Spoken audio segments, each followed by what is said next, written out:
स्वागत है आप सभी लोगों का मेरे चैनल साइंस टू टेक्नोलॉजी में। मैं अनुपम विपुल आपका स्वागत करता हूं आज के शो फ्यूचर फ्राइडे में। आज हम लोग बात करेंगे कार्बन नैनो ट्यूब्स के बारे में। तो आइए समझते हैं।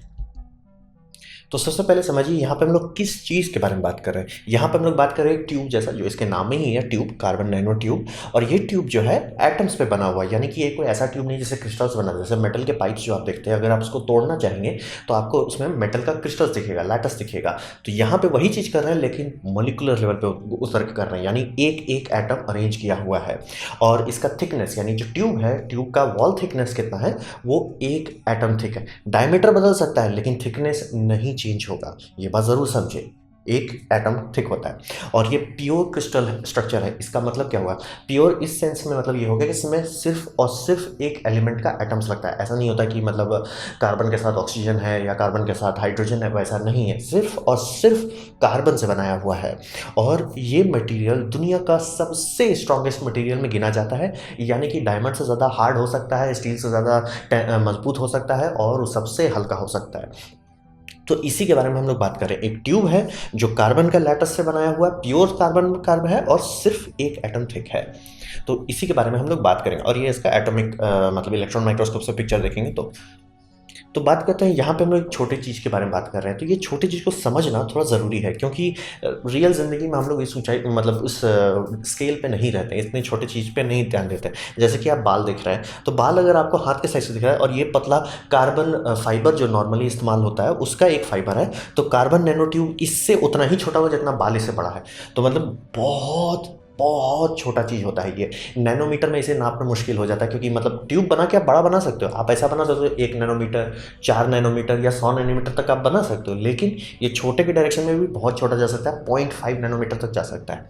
और इसके बारे में एक चीज़ समझना बहुत ज़रूरी है। क्रिस्टल के स्ट्रक्चर में आप देखेंगे तो हर चीज़ का लिमिट होता है, कि ऐसा नहीं ये है तो बस कुछ भी आपको करने का ऑप्शन नहीं मिलेगा। जैसे इसीलिए मेटल के साथ सबसे बड़ा यही प्रॉब्लम है, उस पर ग्रेन स्ट्रक्चर देखना पड़ता है। वो ग्रेन पे ही जो मतलब आप लोग देखते हैं ना, हार्डनिंग करना या उसको टेम्पर करना, ये सब कर क्या रहे हैं, ग्रेन स्ट्रक्चर पे मेहनत कर रहे हैं। इसका कोई वैसा लिमिट नहीं है, इसका बहुत हाई आस्पेक्ट रेशियो होता है। आस्पेक्ट रेशियो का मतलब हो गया मतलब चौड़ाई से लंबाई में कितना अंतर है, यानी कि ये कितना लंबा हो सकता है वर्सेस ये कितना चौड़ा है। जैसे आप कोई भी पाइप बना रहे हैं, बहुत लंबा बनाएंगे तो अपने आप अपने वजन से ही टूट जाएगा। ये एटॉमिक स्केल पे भी होता है कि इलेक्ट्रॉन बॉन्डिंग के चलते इधर उधर वो टूट सकता है। कोई स्ट्रक्चर जैसे आइस क्रिस्टल है, आइस क्रिस्टल कई फुट फीट का नहीं हो सकता, वो टूट जाएगा। वैसे ही यहाँ पे वैसा नहीं लागू होता है, यानी ये थ्रेड जो है आप बनाएंगे अगर, ये जितना लंबा चाहे आप बना सकते हैं। आप 1 किलोमीटर का बनाना चाहें बना सकते हैं, 10 किलोमीटर का बनाना चाहें बना सकते हैं। ये बहुत हाई एस्पेक्ट रेशियो मतलब एक धागा के तौर पे ही है।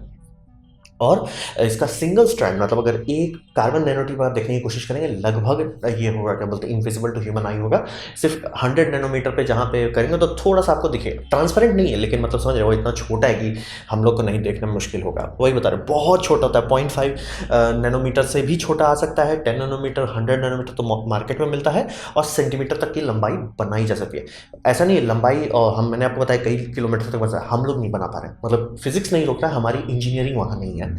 और इसका थिकनेस जो है कि मतलब ये कितना मोटा होगा, जैसे मान लीजिए आपको डिमांड है कोई प्रोसेसर बनाना है, उसमें आप ये ट्रांजिस्टर इस्तेमाल करें, आपका मैथमेटिक्स कहता है भैया हमको 10 नैनोमीटर का चाहिए, तो आप 10 नैनोमीटर का ग्रो कर सकते हैं। कार्बन नैनो ट्यूब हम लोग उगाते हैं, बनाते नहीं हैं। तो आप उगाने का मतलब केमिकल कंपोजिशन में छेड़खानी करके ऐसा कर सकते हैं कि वो ज़्यादा मोटा मोटा बनाए या पतला पतला बनाए, आपके ज़रूरत पे है।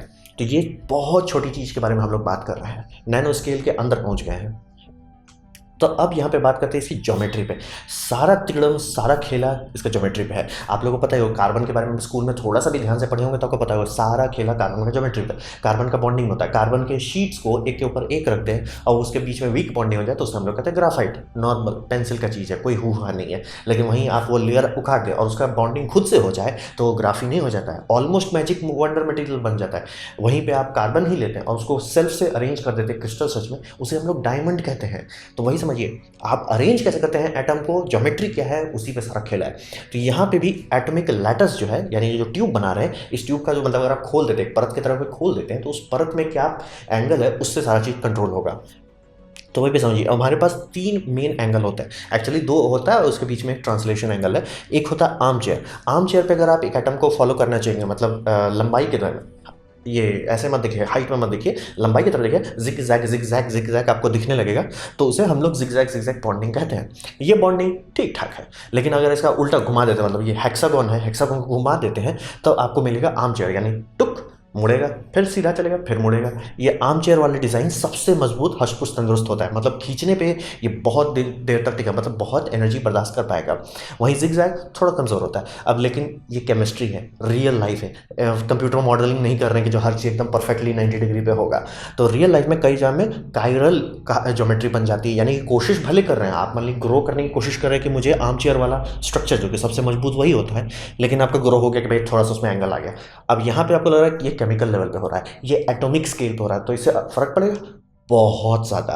कार्बन नैनोट्यूब का पूरा खेला सिर्फ उसके लैटस पे है। अगर लैटस परफेक्ट आर्म चेयर है, बम बम गदगद है। जिगजैग है, इसमें प्रॉपर्टीज बदल जाएंगी लेकिन मजबूती रहेगा। वहीं पे कायरल आ गया, तो कायरल में आप डिपेंड करता है कि मतलब अभी भी ये इसके जो सबसे कमज़ोर स्ट्रक्चर है, ये अभी भी स्टील से बहुत आगे चल रहा है, केवलार वुलर से बहुत नीचे है, उसमें कोई टेंशन नहीं। लेकिन जो मतलब कार्बन नैनोट्यूब का जो स्टार्टिंग में जब 2008 के आसपास में, 2008-10 तक में जो हाइप चला था, 200 गीगा पास्कल का स्ट्रेंथ है, वो तभी आएगा जब आर्म चेयर वाला स्ट्रक्चर हो, वो भी परफेक्ट हो।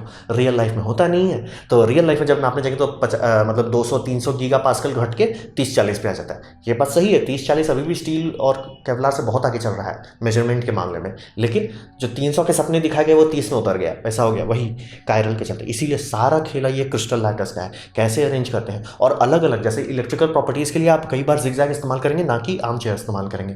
तो टोटल खेला इसी को समझने में होता है। और यहाँ पे एक दूसरी बात भी आ जाती है कि कई बार आप लोगों को सुनने को मिलेगा कि कार्बन नैनोट्यूब कॉपर से ज़्यादा बेटर है कंडक्टर के तौर पे। क्या ये बात सही है? 100% इसमें इलेक्ट्रॉन बैलिस्टिक एफिशिएंसी पे चलता है। यानी कि इसका मतलब क्या हो गया, आप इस पाइप में इलेक्ट्रॉन डालेंगे, वो इलेक्ट्रॉन उधर निकल जाएगा। जनरली कॉपर के साथ थोड़ा बर्बाद हो जाता है, थोड़ा उसमें एब्जॉर्ब हो जाता है, उसमें बहुत सारे तिकड़म लगते हैं क्वांटम लेवल पर। अगर आप देखना चाहेंगे तो जो लोग मतलब PhD करते हैं केमिस्ट्री में, वो यही सब वो बता पाएंगे आपको। तो ये बात यह है कि ऑलमोस्ट जीरो रेजिस्टेंस तक छू सकता है, यानी कि ये सुपर कंडक्टर रूम टेम्परेचर के पास पहुंचाने का थियोरिटिकल अभी तक कोई करके नहीं देखा है, लेकिन थियोरिटिकल प्रोबेबिलिटी है इसमें, क्योंकि इलेक्ट्रॉन बैलिस्टिकली चलता है। तो मतलब सीधा सीधा हो सकता है, इलेक्ट्रॉन आया उधर से निकल गया, रेजिस्टेंस में लॉस ना के बराबर हुआ। तो ये भी बहुत पार, लेकिन उसके लिए आपको जिगजैग चाहिए, उसके लिए आपको हष्ट-पुष्ट तंदुरुस्त नहीं मिलेगा, आपको जिगजैग मिलेगा। और इसमें यही समझिए कि लैटस का एंगल जो होता है, मतलब मैंने आपको बताया ना, शीट है, शीट को आप रोल करके बना रहे हो, मतलब समझने के लिए आप ऐसे समझो, तो शीट में किस एंगल से स्लाइस पड़ रहा है, उससे आपके प्रॉपर्टीज चेंज हो जाएंगी। जैसे कि हम लोग सेमीकंडक्टर से इतना हुआ क्यों कर लेते हैं, हम लोग कंट्रोल करते हैं कि भैया ये एटम तुम्हारा स्विच है, ये एटम कंडक्टर है, ये एटम सेमीकंडक्टर है। हम लोग एटॉमिक लेवल पे कंट्रोल करते हैं, इसीलिए प्रोसेसर्स में बिलियन पे बिलियन चिप्स लग जाते हैं, बिलियन पे बिलियन स्विच कहाँ से लाए हम लोग, एटॉमिक लेवल ना। भैया ये एटम तुम्हारा ऑफ रहेगा, ये एटम तुम्हारा ऑन ऑफ रहेगा, ये एटम ऑन रहेगा। तो ये सब कर पाना इसमें भी पॉसिबल है, इसका ज्योमेट्री पे। इसीलिए बोल रहा हूँ कि इसका लैटस स्ट्रक्चर यानी कि एंगल को समझना बेहद ज़रूरी है। अगर आप एकदम मेटल चाहते हैं, हष्ट पुष्ट तंदुरुस्त, आपको स्ट्रक्चर का कुछ बनाना है, तो आप इसे आर्म चेयर पे रखेंगे। वहीं पे आपको सेमीकंडक्टर बनाना, आप चाहते हैं इससे पूरा कंप्यूटर चिप बने जो 100 गीगाहर्ट्ज़ पे चले। जैसे हम लोग का सिलिकॉन जो है उतना हाई फ्रीक्वेंसी नहीं जा सकता, 5-6 पे रो देगा। इसीलिए आप देखिए प्रोसेसर मतलब शुरू के 1, 2, 3 ऐसे हर साल बढ़ रहा था, उसके बाद अब रुका हुआ है, क्योंकि अब और बढ़ाने में वो बहुत ज़्यादा हीट क्रिएट करता है, प्लस इफिशिएंटली कर भी नहीं पाता। कुछ लोग का गैलियम बोल रहा हूँ, गैलियम नाइट्राइड का इस्तेमाल करके थोड़ा और पुश कर सकते हैं। कार्बन नैनोट्यूब 100 गीगाहर्ट्ज़ तक का प्रोसेसर बना सकता है, लेकिन उसमें आपको आर्म चेयर नहीं चाहिए, उसमें आपको जिगजैग चाहिए, तभी इसमें इलेक्ट्रॉन मोबिलिटी सेमीकंडक्टर जैसा है। तो वही समझिए। और स्ट्रेंथ के बारे में जो भावना में जो सब लोग शुरू में आधा अधूरा, मतलब ऑब्वियसली उस टाइम थियोरेटिकल मॉडल ही था, तो उसी पे लोग खींच रहे थे, तो 300 गीगा पास्कल देंगे, हर सही देंगे, दीर्घाई देंगे, पूरा दुनिया बदल देंगे, वैसा कुछ नहीं हुआ। जब रियल लैब में बनने लगे, जब एक्चुअल टेस्टिंग होने लगी, ये बहुत कमज़ोर निकल रहा है। और इसका बहुत कमज़ोरी का मतलब ये बात कार्बन नैनोट्यूब के हिसाब से कमज़ोर निकल रहा है, मतलब जितने हम लोग सपने देखे थे, जितने मैथमेटिक्स के, तो उस हिसाब से ये कमज़ोर निकल रहा है। रियल में अभी भी ये स्टील और केवलार से बहुत आगे है, लेकिन वही ये कायरल सबसे कमज़ोर स्ट्रक्चर है। प्लस ये कभी भी हम लोग आपको बता रहे हैं, बार बार बना नहीं रहे, इसे ग्रो कर रहे हैं कि ग्रो करो, जैसे क्रिस्टल को ग्रो करते हैं वैसे इसको ग्रो कर रहे हैं। तो इसमें कई बार डिफेक्ट्स रहता है और वो डिफेक्ट पर टूट जाता है। तो ये समझ एंगल सारा खेला है। आपको क्या चाहिए, आपको मेटल चाहिए, आप आर्म चेयर लेंगे, आपको सेमीकंडक्टर चाहिए, आप जिगजैग लेंगे, आपको सस्ते में निपटाना है, आप कायरल से ले लेंगे। अब बात हो गया, वो तो मैंने आपको एंगल पे बताया। एंगल के बाद एक और तिगड़म लगता है, वो तिगड़म होता है सिंगल और मल्टी वॉल्ट का, यानी पाइप है। तो पाइप के अंदर पाइप लगाने में कौन रोक रहा है? कोई नहीं रोक रहा। आप चाहे तो पाइप के अंदर पाइप कर सकते हैं। कुछ केसेस में 3 से 5 तक के बारे में बात हो रहा है, कुछ केसेस में रोल जैसा किया जा रहा है। ये सब काफ़ी तिगड़म वाला चीज़ किया जा सकता है। और सिंगल ट्यूब जो भी आप कहेंगे, नॉर्मल कार्बन नैनो ट्यूब देखेंगे, सिंगल ट्यूब के तौर पे ग्रो किया जाता है, क्योंकि ये फजियत बहुत बढ़ जाता है कि मतलब 3 एटम के परत एक दूसरे के ऊपर लगाए हुए। हाँ, ये लेकिन बड़ा हो जाता है, ये 100 नैनोमीटर तक का मतलब इसका टोटल थिकनेस आ जाता है। लेकिन ये जो ट्यूब के अंदर ट्यूब डालने का फ़ायदा ये होता है कि ये ऑलमोस्ट मेटालिक हो जाता है, यानी कि इस तौर पे ये ठोस मेटल जैसा बिहेव कर रहा है, सबसे मजबूत हो सकता है, बम स्ट्रेंथ रहेगा, कोई डिस्कशन नहीं है। तो यही सिंगल और मल्टी वॉल के बारे में आपको समझना होगा। जनरली मल्टी वॉल लोग इस्तेमाल नहीं करते, क्योंकि पहले तो सिंगल वॉल ग्रो करने में ही हमारी बैंड बज रही है और मल्टी वॉल करना और फजीयत वाला था, प्लस उसका उतना प्रॉफिटेबल फायदे नहीं है। अब बात करते हैं इससे हमारे हेल्थ पे क्या असर पड़ेगा। कोई भी चीज़, कई बार हुआ है, जैसे कि आप लोगों को मैंने नीचे एक वीडियो देता हूँ कि एस्बेस्टस करके एक इंसुलेशन मटेरियल के बारे में लोग पढ़े और उसमें काफ़ी सारी मैजिकल प्रॉपर्टीज थी, लोग टूट पड़े, घर में हर जगह लग रही है, बाद में लोग बीमार पड़ने लगे, पता चला एस्बेस्टस हमारे लंग्स के लिए बहुत ख़राब है, तो उसको हटाना पड़ा। तो वैसा ही कार्बन नैनोट्यूब के साथ भी हुआ कि जब आया स्टार्टिंग में तो सब लोग ठीक है चलो बनाते हैं, दुनिया बदल देगा, हर सही से सही हो जाएगा। लेकिन जब बनाने लगे तो हेल्थ एसोसिएशन, मतलब आप एस्बेस्टस से सीख चुके थे कि मतलब कोई नया टेक्नोलॉजी है, बस कूद गए, तो सीखने के बाद बोला कि ठीक है इसको देखते हैं। तो प्रॉब्लम क्या है कि कार्बन नैनोट्यूब जो है, थ्रेड जो है बहुत लंबा है। हमारा लंग्स बना है कि उससे कचरा को हटाया जा सके। हमारे लंग्स में सेल्स होते हैं, उस सेल्स में डिफेंस मैकेनिज्म है, जो समझिए एक तरह से पकड़ लिया किसी पार्टिकल को, इंगल्फ कर देगा और लंग्स आराम से हटा देगा, साफ हो जाएगा, चकाचक, कोई टेंशन नहीं। समस्या ये है कि ये नैनोट्यूब सब जो है ये इतने लंबे होते हैं कि इसे बॉडी नहीं हटा पाती है, ये वहीं फंस जाते हैं। समझिए एक तौर का घाव बन गया, जो घाव हील नहीं हो रहा है, ये वर्स्ट केस में कैंसर तक बन सकता है। तो इसीलिए कार्बन नैनोट्यूब को हैजर्डस मटेरियल के तौर पे क्लासिफाई किया गया है, यानी कि सावधानी बरतें। अगर आपका लंग्स इनहेल कर दिया, क्योंकि ये होता है नैनो पार्टिकल है, बहुत छोटा होता है, मतलब अनेक होता है, हम लोग धागा ऐसा नहीं बना पा रहे हैं कि हाँ मतलब धागा है तो बंधा हुआ है, कोई टेंशन नहीं है, मतलब ये काफ़ी अभी तो ग्रो करते हो तो नैनोमीटर में ही ग्रो होता है, कुछ मिलीमीटर में, वो डस्ट बहुत हल्का रहता है, वो अगर लंग्स में गया लंग्स लटक जाएगा। तो यही समझिए कि हमारा लंग्स जो है अपने आप को साफ नहीं कर पा रहा है, अगर उसमें कार्बन नैनोट्यूब घुस जाता है तो ये बहुत ज़्यादा खतरनाक चीज़ है। मतलब इसीलिए काफ़ी सारे इसके इस्तेमाल जो है तुरंत ब्रेक लगा दिए। जैसे कि एग्जाम्पल के तौर पर वेंटा ब्लैक, नासा अभी भी इस्तेमाल करता है, लेकिन नासा बहुत सारे रेडियो एक्टिव मटीरियल हैंडल कर सकता है, उनके पास क्लियरेंस है इसको हैंडल करने का। लेकिन वेंटा ब्लैक पेंट जो है, जिसको सब लोग कहते हैं कार्बन नैनोट्यूब, उसमें नहीं इस्तेमाल किया जा रहा। क्यों? ऐसा ही समस्या था जब हम लोग पेंट में लेड लगाते थे, लेड हटाना पड़ा, तो वैसे ही कार्बन नैनोट्यूब से दोबारा वैसा ना हो, तो इसलिए अब वो मतलब दूसरा तिगड़म वाला मटेरियल ग्रो कर रहे हैं जो ये मतलब कार्बन नैनोट्यूब नहीं है।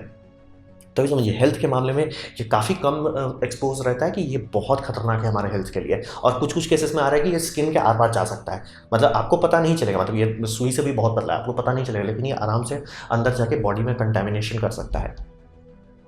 तो अब बात करते हैं जिस कारण से मैं इस टॉपिक को कवर नहीं करना चाह रहा था। ये टॉपिक सिर्फ और सिर्फ हाइप था और कुछ नहीं है इसमें। मतलब जो लोग साइंस को एक्चुअली समझते हैं, एक्चुअली देखते हैं, उनको पता है कि भैया 50 से 100 साल लगता है कोई भी चीज़ होने में। मतलब जो इंडक्शन मोटर आप आज देख रहे हैं वो आज नहीं बना है, कई 100 साल पहले बना है भाई। और मतलब जो भी मैथमेटिक्स देख रहे हैं, इंजीनियरिंग देख रहे हैं, ये सब परत दर परत बना बना के हम लोग यहाँ आए हैं। और ये सब न्यूज़ वाले आपको पोपट बनाने के लिए ये दुनिया बदल देगा, इससे मजबूत कुछ नहीं है, जबकि रियल लाइफ में तो हम लोग बना भी नहीं पा रहे हैं। मतलब आपको इसीलिए बार बार कह रहा हूँ कि लैब में हम लोग चाहते हैं आर्म चेयर बनाने का, बनता है जिगजैग बनाने की कोशिश करते हैं तो कायरल बन जाता है, कायरल बनाने की कोशिश करते हैं वो उसमें डिफेक्ट्स आ जाते हैं। हम लोग नहीं ऐसा बना पा रहे हैं कि ठीक है ये मशीन है, इससे एक रोल निकल रहा है, इसमें कार्बन नैनोट्यूब का धागा है, ऐसा नहीं। अगर यहाँ पहुँच गए तब हम लोग बना ले रहे हैं, लेकिन अभी उससे बहुत दूर है, कम से कम 50 से 100 साल लगेगा वहाँ पहुँचने में। ये नैनो टेक्नोलॉजी की बात हो रही है। एक ही नैनो टेक्नोलॉजी हम लोग रेगुलर तौर पर एक या दो कहिए इस्तेमाल करते हैं। पहला है प्लास्टिक, क्योंकि प्लास्टिक भी इसी टाइप का मटेरियल है। हम लोग उसका मॉलिक्यूल पे जाके छेड़खानी करते हैं कि इसमें ये मॉलिक्यूल डालो ये ट्रांसपेरेंट हो जाएगा, इसमें ये डालो ये अल्ट्रावायलेट को बर्दाश्त कर पाएगा, इसमें ये डालो ये स्ट्रॉन्ग हो जाएगा, ये डालो ये वीक हो जाएगा। तो जैसे वो मॉलिकुलर लेवल पर छेड़खानी कर रहे हैं, ये भी वही है। लेकिन यही समझिए कि इसका अर्थ था कि ये दुनिया बदल देगा, क्योंकि इसमें प्रॉपर्टीज़ हैं, बम प्रॉपर्टीज़ है। और अगर ये बात गलती से भी सही हो जाती कि ये रूम टेम्परेचर पे सुपर कंडक्टर बन जा रहा है, मतलब समझिए दुनिया बदल जाएगा भाई। मतलब हम लोग मेगावाट के ऊपर मेगावाट बिजली बस बर्बाद करते हैं इधर से उधर भेजने में। अगर ये मतलब रेजिस्टेंस हटाते, मतलब हम लोग उड़ने लगेंगे और सही में उड़ने लगेंगे, क्या कि इसे मैग्लेव ट्रेन बनाना आसान हो जाएगा। तो इसको सेल ऐसे किया था कि ये मैजिक है, मजबूत है, हल्का है, बम है, सब चीज़ है। और ये यहाँ आ चुका है, जैसे कि हाइपरलूप वाला में चूतिया पर बनाया जा रहा था कि हाइपरलूप बन जाएगा भाई, हो गया 4-5 साल हो गया, प्रोजेक्ट आके फ्लॉप भी कर गया, लोगों का पैसा डूब गया, उसके बाद कुछ हुआ नहीं। तो वैसे ही ये भी वही था कि मतलब कार्बन नैनोट्यूब रियल है, हकीकत है, लैब में बनाया जा रहा है, लेकिन समझ रहे हैं माइक्रोमीटर में नापना पड़ रहा है, इलेक्ट्रॉन माइक्रोस्कोप से दिखाना पड़ रहा है, देखो ये धागा देख रहे हो, ये कार्बन नैनोट्यूब। भाई वहाँ पे नहीं है हम लोग जहाँ पे इस धागा बना सके कि ठीक है आप जाके एक धागा खरीदो, सिर्फ धागा बोल रहा हूँ, फैब्रिक भी नहीं, सिर्फ एक धागा, नहीं पहुँचे वहाँ तक। अभी तक का जो सबसे वर्ल्ड रिकॉर्ड तौर पे है वो है आधा मीटर तक का, और वो सिर्फ एक ही वो मतलब बना पाए हैं।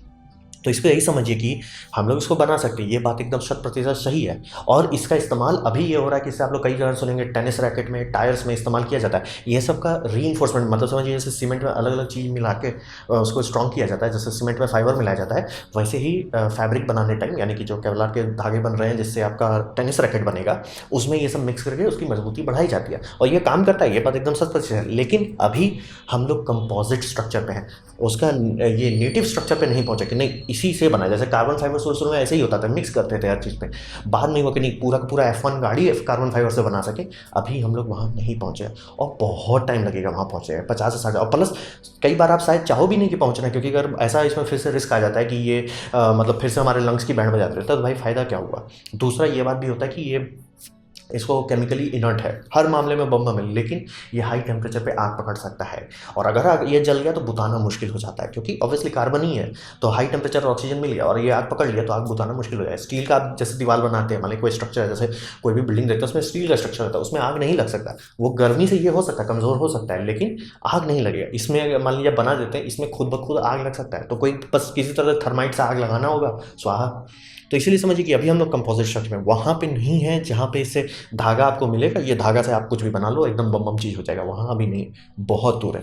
50 से 100 साल लग जाना कोई बड़ी बात नहीं है, और ये नॉर्मल है। जैसे कि आइंस्टाइन ने लेज़र का मैथमेटिक्स बनाया, उसके बाद 40 साल बाद कोई बैठ के ये करता है कि हाँ भाई ठीक है हम मतलब माइक्रोवेव पे लेज़र बनाए, उसके 40 साल बाद लेज़र आते हैं जो आप और हम इस्तेमाल करते हैं, जो मतलब इसमें यूज़ होता है आपका CD प्लेयर में, DVD प्लेयर में, ये सब टाइम लगता है। साइंस में ऐसे ही होता है। इसको ऐसे हाइप कर दिया गया ना 2000 के आसपास, और 2010-11 तक में तो ये हर जगह पड़ा हुआ था, यही दुनिया बदलेगा, यही सब चीज़ होगा, ऐसा कुछ नहीं होता। ठंडा रखे, संयम। अभी कार्बन नैनो ट्यूब से कोई बैटरी नहीं बन रहा है, उसको सिर्फ कंपोजिटिंग किया जा रहा है, यहीं पे सब लोग पकड़ बन जा रहे हैं। जैसे कार्बन, ये हम लोग सर ग्राफीन बैटरी रियल नहीं है, सिर्फ लिथियम आयन बैटरी में कंपोजिटिंग की जा रही है, थोड़ा सा उसका मतलब प्रॉपर्टीज मिक्स किया जा रहा है, लेकिन ग्राफीन बैटरी नहीं है। वैसे कार्बन नैनो ट्यूब का अभी कुछ नहीं है, हम लोग यहाँ नहीं पहुँचे जहाँ धागा बना सके, तो स्पेस एलिवेटर बनेगा, ये बनेगा। और स्पेस एलिवेटर का तो अब तो बात ही हटा दिया गया है, कि जब एक्चुअल थ्रेड्स बना के टेस्ट कर रहे हैं वो बहुत कमज़ोर निकल रहा है। 300-400 गीगा पास्कल के बारे में बात हो रहा है, तो पता चल रहा है कि 50-60 में रो दे रहा है। तो वैसे में ये सिर्फ हाइप था, और इसीलिए मैं आप सभी लोगों को कहूँगा कि हमेशा न्यूज़ से बचें, न्यूज़ कभी ना देखें, आपका सिर्फ दिमाग से धुआं निकाल देगा। वो सिर्फ झूठ बात आपको बताया जाएगा कि ये सब बदलेगा, हर सही से ही हो जाएगा, और आप पोपट बन जाएंगे।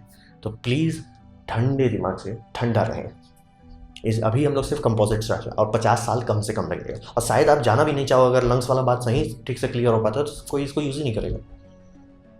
तो ये था मेरा प्रेजेंटेशन कार्बन नैनो ट्यूब के बारे में। उम्मीद करता हूँ आपको अच्छा लगा हो, कुछ सीखने मिला हो, कुछ समझ में हो। अगर ऐसा है लाइक कर दें दोस्तों, या शेयर कर दें, उससे मेरा काफ़ी भला होगा। नहीं अच्छा लगा, नहीं पसंद आया, कोई बात नहीं, आप डिसलाइक कर सकते हैं। मैं कहूँगा डिसलाइक 2 बार दबाएं, उससे मुझे पता चले वो कितना नापसंद हुआ है। मैं आपसे कहूँगा कॉमेंट लिखें, क्योंकि हर कमेंट जवाब देने की कोशिश करता हूँ। आपसे कहूँगा सब्सक्राइब कीजिए, बेल दबाइए अगर आप फ्री हैं तो। आपने मेरा वीडियो देखा जानकर मुझे बहुत खुशी हुई। धन्यवाद।